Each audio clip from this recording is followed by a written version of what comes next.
তো হ্যালো সবাইকে, তোমরা সবাই কেমন আছো? আশা করছি তোমরা সবাই খুব ভালো আছো। আর আমিও কিন্তু বেশ ভালো আছি। তো চলো তাহলে যে ভিডিওটা স্টার্ট করা যাক। তো আমি যেহেতু এখন ডেলি ব্লগ দিচ্ছি, তোমরা সেটা জানো। তো দেখা যাক এবার সারাদিন আমি কী করি। আমি জাস্ট এইমাত্র পরিবারে এলাম। তো চলো তোমরা দেখতে থাকো। তারপর কিন্তু আমি এখানে খেয়ে নিয়েছিলাম পরোটা, আর সাথে ছিল হচ্ছে গিয়ে আলু চচ্চড়ি। এটা বেশ খুবই সুন্দর, ভালো লাগছিলো। আর এভাবে খেতে আমার খুবই ভালো লাগে। আর শুধু রুটি তাহলে তরকারি দিলে আমার তো ভালোই লাগে না।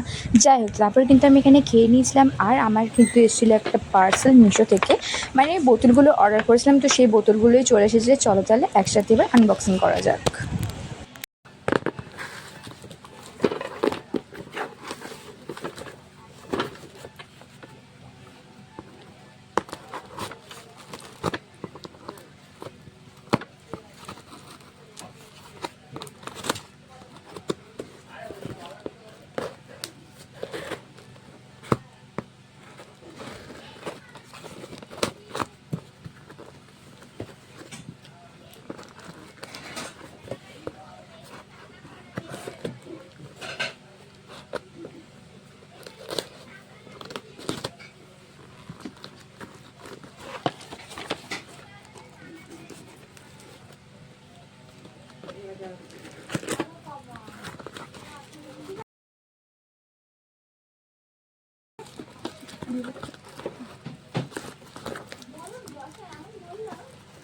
সত্যি কথা বলতে তোমরা বিশ্বাস করবে কিনা জানি না, আমি কিন্তু অনেক আশা নিয়ে পার্সেলটা খুলছিলাম, কিন্তু যখনই দেখেছি এই কালারটা তখন তো আমার মাথাটাই খারাপ হয়ে গেছে। এই কালারটা ওখানে ছিলই না, ছিল অনেক রকমের কালার, বাট এই কালারটা ছিল না। বাট যেটা পছন্দ না সেটা আমি কী করে নিই বলো? যাই হোক, তখন তো আর আমি ডেলিভারি দাদাকে দিতে পারবো না। পরে কিন্তু আমি আবার এটাকে রিটার্ন করে দিয়েছিলাম। তো আমি এখন রেডি হয়ে গেছি, কারণ আগের দিনকে কাতাল ভিডিও শ্যুটটা ঠিক করে হয়নি, কারণ আমি খুব প্রচণ্ড পরিমাণে লজ্জা পেয়ে গেছিলাম। দ্যাটস ওয়াই আজকে করবো। আর ভিডিও করে দেবে আমার লোটে।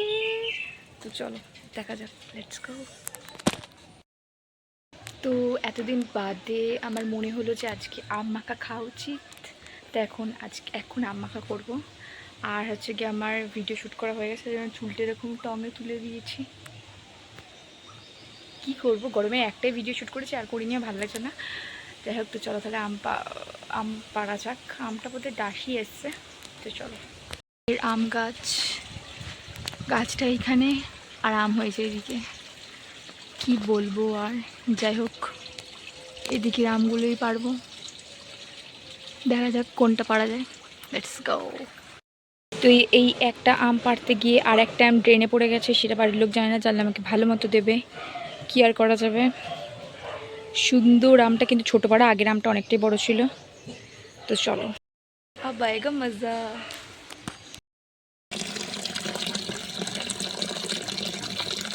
তো এখানে ফার্স্টে আমটাকে ধুয়ে নিয়েছি। আমটা এখন চকচক করছে, পুরো মনে হচ্ছে না পেডিকিওর করে এসছে, ফেস ওয়াশ, এই সরি না না কী বলে এটাকে, ফেসিয়াল করে এসছে। যাই হোক, তো এবার এটাকে কাটাকুটি করি। চলো।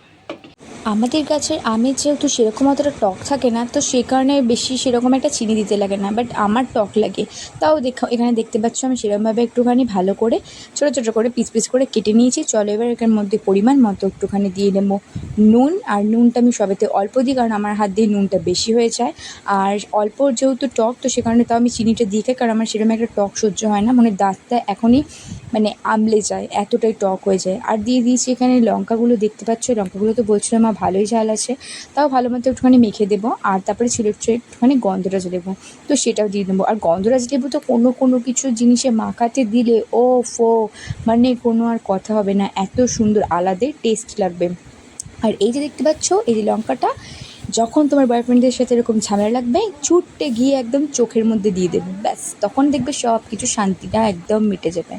যাই হোক, এই হচ্ছে গিয়ে আম মাখা আমার রেডি হয়ে গেছে। কার কার জিভে জল আছে তারা কিন্তু অবশ্যই কমেন্টে জানিও। আর এইখানে কিন্তু আমি সেরকম মানে দুটো লঙ্কা দিয়েছিলাম, একটা লঙ্কায় আর দিইনি, একটা লঙ্কা জাস্ট সাজিয়েছিলাম দেখার জন্য। আর দেখতে বেশ খুব ভালো লাগছিলো। আর দুটো লঙ্কা দিয়েছে, ঝাঁঝ বেরোচ্ছে, সেই জন্য আমি 3টে দেওয়ার সাহস পাইনি। চলো এবার তাহলে আস্তে আস্তে এবার খাওয়া যাক। আমটার খেতে এতটা সুন্দর হয়েছিল, জাস্ট বলবার মতো না। গন্ধরাজ লেবুটা দেওয়ার জন্য আরও সুন্দর লাগছিলো, আর খেতেও খুবই সুন্দর হয়েছিল। আর আজকে যেহেতু কেউ ছিল না বলে আমি এখানে একাই খেয়েছিলাম, কী আর করা যাবে। যাই হোক, তো এই ছিল আজকে ভিডিওটা। কেমন লাগলো তোমরা জানিও। দেখা হচ্ছে একটা নেক্সট ভিডিওতে। যারা আমার চ্যানেলটা এখন সাবস্ক্রাইব করোনি তাকে তো অবশ্যই করে দিও। So by.